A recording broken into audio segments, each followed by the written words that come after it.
welcome to another episode of the In-Between Podcast. Grab them by the, did not expect France to be so metal, dude. The trees and the breeze, that don't impress me much. So anyway, blah, blah, blah, blah. And I'm just like, oh, Jesus. Drag queen Last Supper just to everybody off, dude. I love it. So let's go ahead and get this thing started.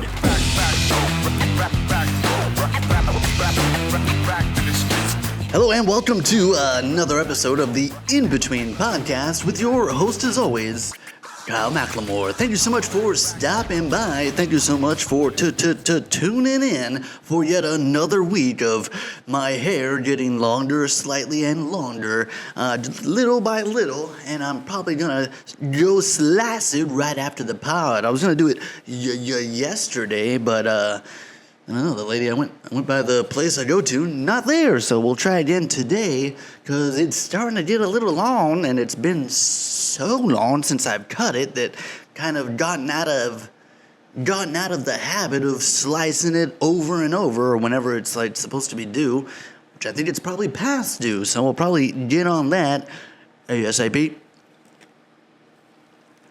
But thank you so much for stopping by, and what a week it's been. Thankfully, no new assassination attempts. Thankfully, nobody else dropping out of the political race or being like abducted by aliens, which is basically the only other thing that could happen that could top what's happened recently, right?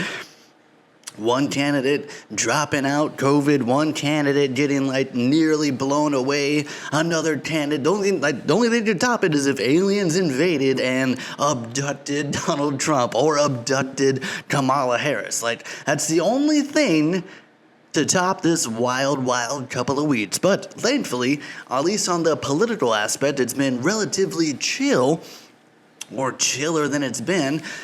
Or, maybe not that I've been following too closely, but there's been nothing out of the ordinary other than just, like, the increasing, like, gap between, Kamala getting, more and more popular and Donald getting less and less. But we'll see. It's still miles away from November, and, talk about things changing on a dime. Who knows what's coming in the next few weeks and months, so we'll see. I'm sure it's only going to get more and more wild. I don't even want to touch the latest controversy or whatever of Donald Trump not being too sure about what exactly the race of Kamala is, getting some heat on that one. Not exactly the landmine you want to be stepping on there, Donnie boy, but he seems to just let the controversy just glide off of him, so I'm sure this won't be no big thing. I mean, after, grab him by the... after that, what else is there to get him on? If you can't get him on, grab him by the, then what are you going to get him on, you know what I mean? But what a week it's been in other things. You guys want to talk about some Olympic stuff? You guys want to talk about possibly the most metal opening ceremony I've ever seen. First of all, the Olympics are here, and as an American, am I the only one that's not really too into it? It's the one time a year that we all pretend to be excited about swimming. The one time a year that everyone's pretty hyped on track and field, or the one where you throw that heavy ball or whatever, you know what I mean? The one time a year we are all so hyped about the javelin or whatever. I'll tune in for the more popular stuff, the USA basketball team, which is I don't even have to tune in. That's the most one-sided battle ever, right? Not only is Team USA stacked, but I don't think anybody comes close. Who are they going to play? the Republic of whatever, the Congo or whatever, and just decimate all these like average height dudes, or like the France or Ukraine or whatever. Like nobody's got a basketball team like Team USA. I mean, that was created in the USA, baby. So I'll tune in for some sweet USA domination basketball, sure. What other are some mildly interesting Olympic sports? Got the shooting thing was kind of cool. All those pictures of like Korea or wherever with all their crazy high-tech glasses and like the weird way that they're standing. And then that dude from Turkey just like walks up and silver medal. Ain't no thing. And he's also like got that total dad look going on. But back to the opening, boy, did I not expect that, especially coming from Paris. Did not expect France to be so metal, dude. Did you see that opening ceremony? My goodness, I have not seen anything that metal since I saw a clip of like a Gwar concert, dude. Was Gwar in charge of the Paris Olympics this year? What is going on, dude, with all the flames? Amazing. Some lady like holding her own head. That's pretty awesome, right? Looking at all these other pictures. There was like that robot horse that was like running across the river or whatever, dude. Like how ultimate metal. Reminds me of that like old Adult Swim game where you're just like that horse like going infinitely through the rainbow verse or whatever. Man, and then just like Olympics, bam, bam, bam, bam. So awesome. And then people were getting mad about like them doing like the Last Supper and everything, but making it all like, drag queeny. But it's like, that's also extremely metal, right? Like, isn't that also like hella metal to be like kind of pissing off Christians, right? Like, what is more metal than just being like super like, fuck the Last Supper, dude. Look at this Last Supper. I still count it as metal as fuck, dude. Metal as fuck. Crazy. That horse was sick too. That robot horse just galloping across, and then I'll count it as metal as well, dude. Celine Dion. Yeah, Celine Dion slaying it on top of the Eiffel Tower, dude. And it's even more crazy when you like look into like her, I don't know what it's called, the stiff person disease or stiff body or like mannequin disease. That's not cool to say, but whatever it is, I think it's like stiff person disease or stiff body person. Celine Dion. She's Canadian. Celine Dion. I'm hoping it would just like pop up here. Yeah. How's her health? Yeah, but what is it that she has? Because I saw like a mild little video about her, like the stuff she has to do to like fight it, and like what happens when like it like completely takes over. Like she says it's basically like you get like like that cramping sensation, but it's like you can't get out of the cramp. Like you just like get frozen like that. But boy oh boy, did she destroy. And then especially if you watch like the way it totally just really is affecting her, but then she was able to work through it and just destroy on top of the Eiffel Tower, dude. And then you had like this, let's throw it up there, the blue man or whatever, dude, the bearded blue man. I don't know what's going on with that. Smurf, Papa Smurf popping in. And then also there's like that dude that was just hanging sack, bro. What is going on? This opening ceremony has everything, dude. Crazy metal, Celine Dion, a robot horse running across the river, a drag queen Last Supper, just a piss everybody off, dude. I love it. And then, Blue Man Group here. And then the dude behind him just like swinging his sack, like, what's up, dude? Crazy. And then you can't tell me, you have to sit there and tell me that hanging sack like that was an accident, right? Like, oopsie daisy? Nah, dude, nobody oopsie daisies them nuts. You know what I'm saying? Like, I for sure know when they're out. You know what I mean? Like that's such an area that so rarely just gets to chill in the breeze. You know what I mean? So on the rare occasion it does, I'm gonna know about it like instantly, dude. If I'm sitting at a ball game wearing shorts and all of a sudden start feeling a little extra breezy, I'm gonna know why. So it's like, you're gonna tell me that dude was like, oopsie daisy? I don't think so, dude. You can't oopsie daisy damn nuts, dude. It's impossible. But how about we get a update on them medals? Olympics. Ozempics? No, just Olympics. Olympics, and it should just pop up them medals, because I think overall we were leading in like total medals, but unfortunately not in that gold. Right now we're fourth with, goddamn, yeah, we definitely have more medals, 48 at the time of this recording. So it might be different later, but France in third, Australia, mate, in second, and then China in first, dude. What are we doing? We're just gonna let China run away with it? 14 golds?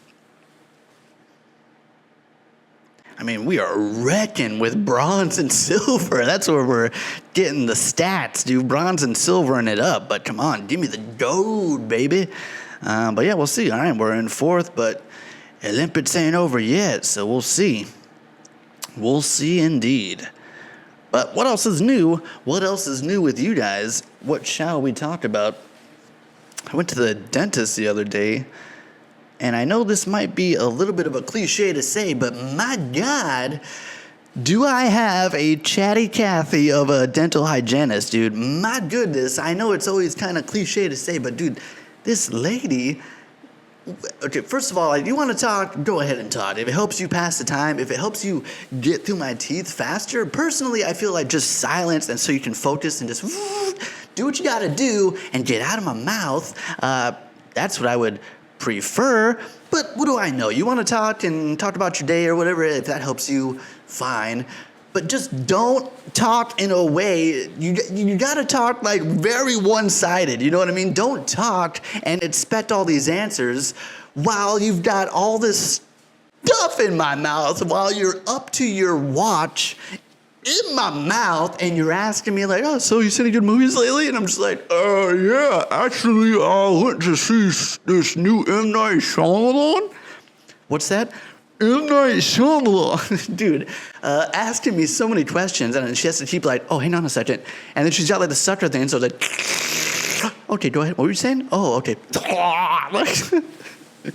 like she was going to town telling me about like everything, and at a certain point, like I'm trying to still be polite, and just like, oh, really? Dude, but it's so crazy, and then like, she's not drilling, but it's doing that sound, dude, that scrapey scrape sound, just like, so like, as she's like, so then we took our honeymoon and blah, blah, blah, and I'm just like, gripping the seats as she's like, because I feel like, that's why I like prefer just like silent concentration, because I feel like when she's just yapping away, it starts to get a little bit sloppy, like she's just like talking, and just like, yeah, so anyway, blah, blah, blah, blah, and I'm just like, oh, Jesus. I'm glad your anniversary vacation was awesome, but you're butchering my gums, lady. Like, oh my God. Yeah, I know that's like, probably something that's like not too out of the ordinary, but this lady was taking it above and beyond with her conversationalism. Sheesh Louise. And then wanted to talk about, how do we feel? How do we feel about the great announcement? A long time coming. Dude, I've been waiting since, I thought he was going to make his little teaser appearance back in, like, what was that, Black Panther 2? Dude, I thought that Doom was going to pop up in Black Panther 2, which feels like a lifetime ago, dude. How does that movie feel so old? But I thought for sure, like, the whole thing of that movie is, like, Black Panther people versus underwater people. The people from, what was that guy's name? Namor? I don't know, whatever. Them battling, and I thought, you know, the puppet master behind the scenes was going to be Doom. But it turns out, I think it was, like, another Kane reference. Oh boy, Jonathan Majors, dude. going down in history as like the greatest, like, here you go, dude. Here is the Marvel Universe. It's yours. You are the main thing in the Marvel Universe, dude. Jonathan Majors serving it up to you on a silver platter. And then just talked about just like fumbling it, dude. And just like, well, you were going to be the Thanos, dude. You were looking at like a 15 to 20 movie deal, bro. Like you were talking about being Marvel set for life, dude. And just the ultimate. And then like that, it's gone. Oh, dude, he Kaiser Soze the hell out of there. But at long last, we have our Diggity Doom, and it's Robert Downey Jr. I am still marinating. I don't know exactly because he's so well established as Iron Man. You know what I mean? He so is Iron Man that it's just like. It's so, I don't know how to feel about it, because it's like, really, there's not a single other person acting today that could possibly do that role, right? There's not a single other person that you want to give a shot. You're just like, you know what?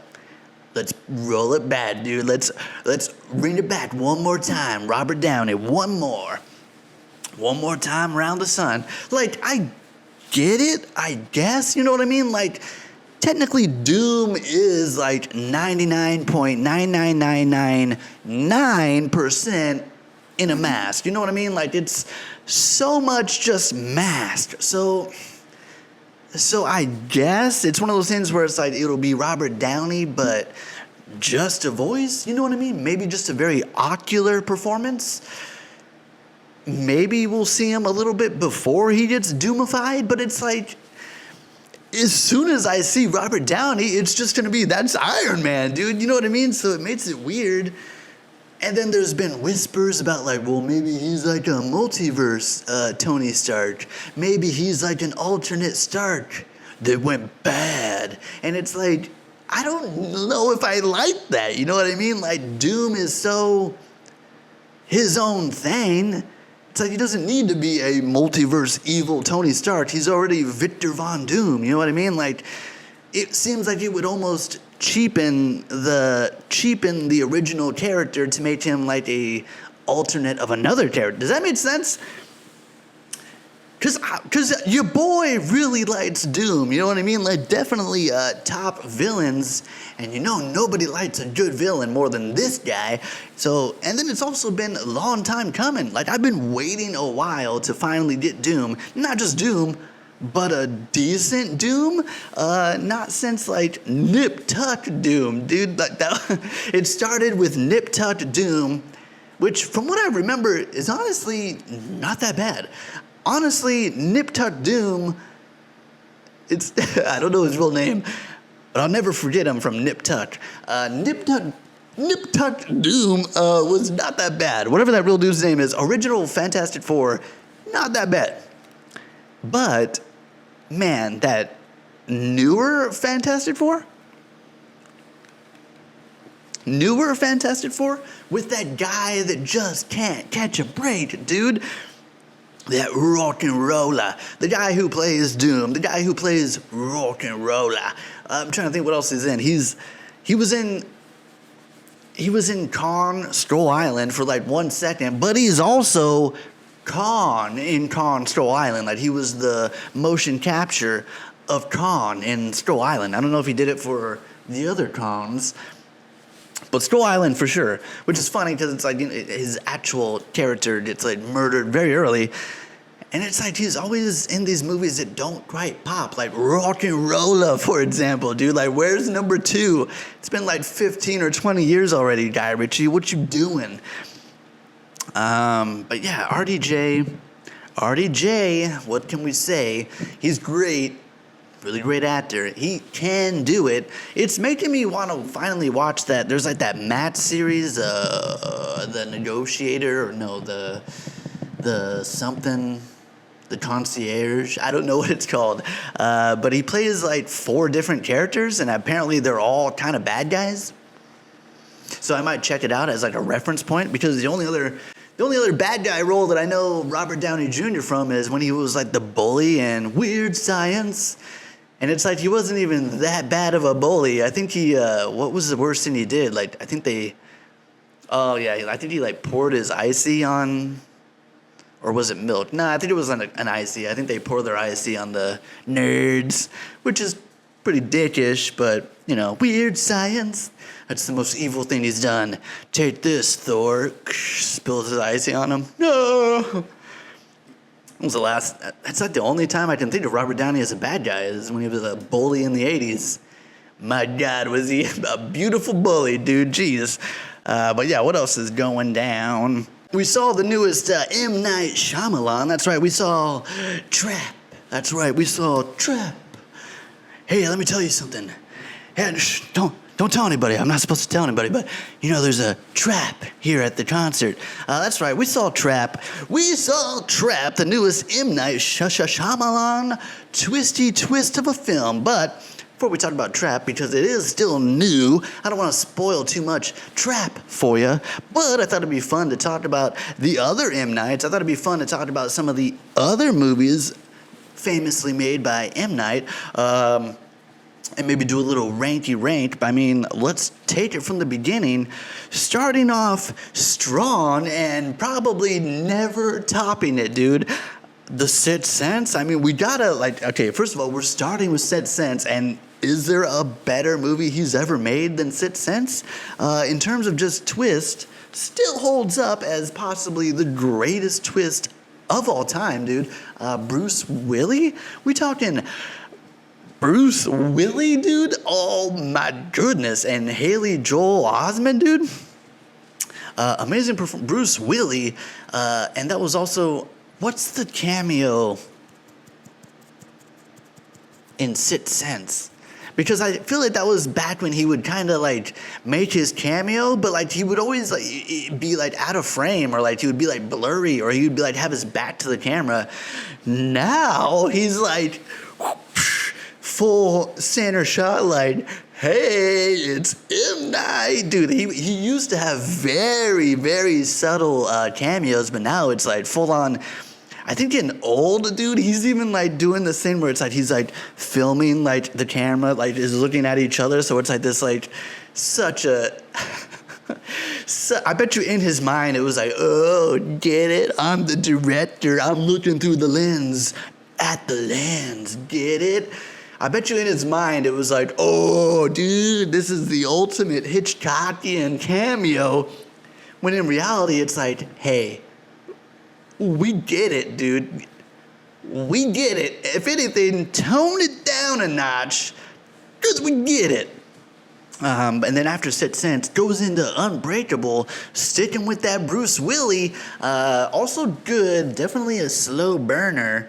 And what is the twist in Unbreakable? That he just is a superhero? Kind of like, well, not a strong twist, but it is like a good movie. Bruce Willis, dude. Bruce Willis again, back-to-back Bruce Willis. And then we roll in the Signs, dude. Boom, boom, boom. That's 3 in a row. Tit-tat-toe, dude, because you know Signs was a banger. Also, early Joaquin, dude.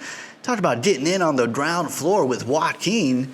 And that Joaquin alien dude scaring the hell out of everybody. Something so casual, just like, hey, how you doing? And, oh, dude, scarred me for life with an alien just going, hey, how you doing? Meanwhile, Mia's like a 10-year-old in the theater going, oh! Hey, how you doing, Earth? And then, all right, so he's got a pattern here with actors because we're doing back-to-back. First it was Bruce Willis, and then we do back-to-back Joaquins with The Village. And this is a big watershed moment in the M. Night, in the history of M. Night, dude. This is a moment right here, The Village, because not great, for sure, not great, but I feel like also not terrible. Also back-to-back Joaquin, even though from what I remember, Joaquin's kind of like a secondary character. Like, I think you are misled into thinking that he would be like the hero, and then it's like, oh, kind of like a mild secondary twist is it like he kind of gets like put out of commission and it's up to the blind girl, Ron Howard's daughter, right? Is that early Ron Howard's daughter pretending to be blind? Not bad, because I feel like everything up until the twist is like, dang, everything up until the twist is like, this is hitting. But then the twist is like, oh no, Letdown City. And then Letdown City just keeps marching on, because then we roll straight into Lady in the Water. And it's been a while since I've seen that one. Paul Giamatti, right? Paul Giamatti? Paul Giamatti, always amazing. And again, I feel like it suffers from not really having much of a twist. If I remember correctly, the twist of this movie is like, just that, like, they kind of like picked the wrong order of people. It's like, wait a minute, Paul Giamatti, you're not the guardian, you're the protector. And Fred isn't the I don't even know, isn't the watcher. He's actually the studier. Oh, but then he was him. Oh, and then she was that guy. It's one of those where it's like, okay, I mean, I guess Mermaid in the Water. I barely remember. I just remember not being too impressed. That don't impress me much. We're gonna give that one a very strong on the Shania Twain scale, because that one don't impress me much. So you've got Paul Giamatti. That don't impress me much. And then what do we do after that? The Happening, dude? What? First of all, that's a great question. What is happening, M. Night? What are you doing, dude? Because again, the hits just keep on coming. Marky Mark and The Happening. What was the problem with The Happening? Again, I feel like it starts strong, but once the twist becomes revealed, it's like, oh no, not the trees. I mean, spoiler alert, if you haven't seen the 2008 movie, The Happening, the trees and the breeze. Easy breezy, not in that movie. Watch out. Again, the trees and the breeze, that don't impress me much. Oh, man. And then we keep going, right?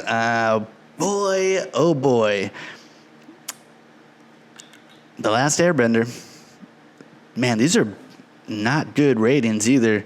Lady in the Water is like a 5 out of 10. The Happening, 5 out of 10. Last Airbender, 4 out of 10. Last Airbender, I literally don't think I've seen it since I saw it did I see it in theaters? If I did, I don't really recall. And it's not like I was a big fan of the animated series at the time. It's not like I was crazy about the animated series. But even then, knowing so little about the animated series and just being like, oh my God, not only is this bad, but you just like went a whole other way with it, dude. It's like, it's bad. B-A-D, bad. It's been a while since I've seen it though, but I think it's, I don't think it's ever really lived up or lived down how bad it is. And then we get After Earth, which I kind of remember. It's also been a while, dude. Will Smith and his son. Barely remember. Something about like, you can't show fear. You gotta be fearless or something because the aliens smell your fear. So you gotta be no fear or something. It's just being not that great. And also, I don't think there was much of a twist. And then we did The Visit, dude. I do remember The Visit. M. Night, what are we doing, dude? Just talked about flippity flop after flippity flop, but the dude don't stop trying. Give him that. He don't stop. But I guess this was the time, 2015, because this definitely wasn't the first in the trend, but a lot of people were doing that POV camera. POV. So here we go. M. Night was like, all right, let me get in on some of that POV money. kids go to visit their grandparents and, like, I don't know, they're like zombies or something, or they're insane or like possessed by Satan. I can't remember which one. Maybe a combination of all three.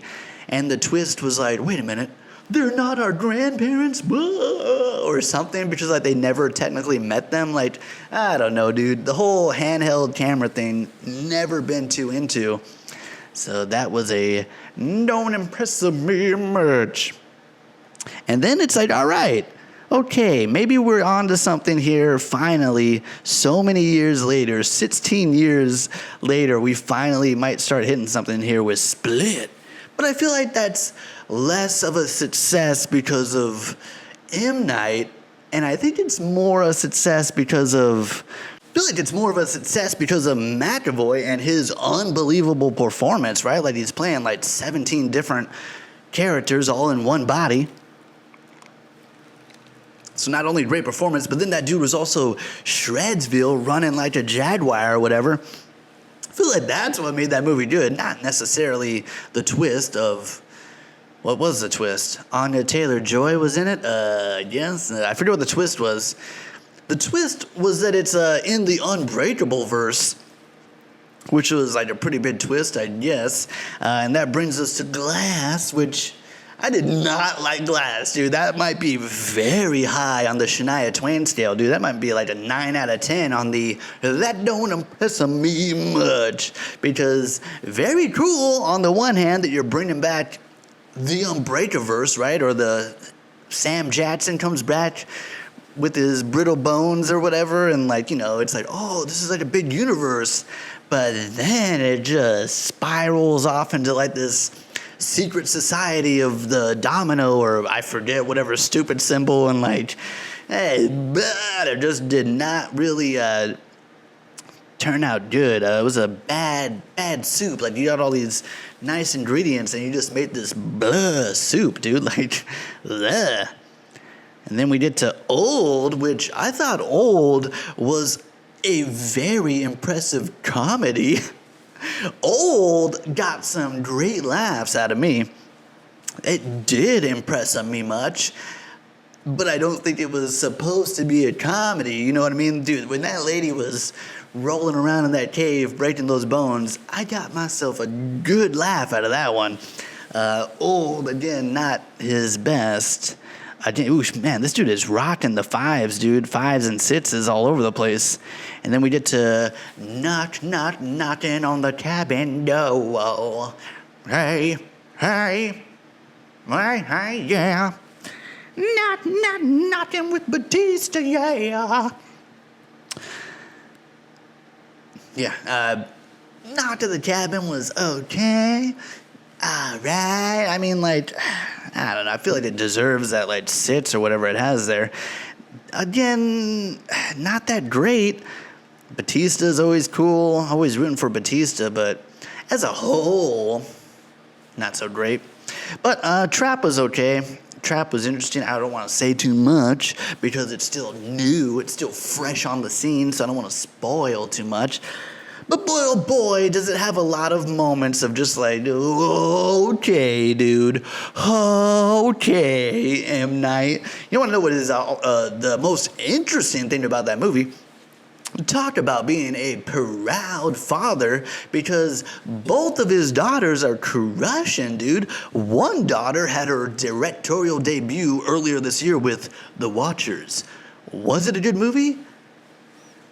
I don't think so, but I mean, like, she's out there doing it. That's pretty cool. And then his other daughter is the Lady Raven, or whatever, the, you know, Lady Gaga of the movie, or like the main performer, which made so much sense, dude, because the whole movie, I'm just like, why is this girl in this movie, dude? I could be wrong, but I don't think that that's her singing. And her acting's not that good. So I'm just like, why is this girl in this movie, dude? And then finally it's like, oh, it's his daughter. I'm like, oh, okay, well, that's kind of cool. I wish I'd known that before. Like, I would have given her a little more leeway. But, you know, Josh Hartnett's always cool. Or whatever he does in the trailer. whatever. But going a little bit past our 30-minute timer here, so thank you so much for tuning in. Thank you for stopping by. Much appreciated, and if you haven't already, make sure you hit that like and subscribe button, as it's much appreciated. And if you've made it all the way here to the end, well, I gotta say thank you so much. You're my favorite kind of person because you stick around. I am your host as always, Kyle McLemore. We'll see you next time on the pod.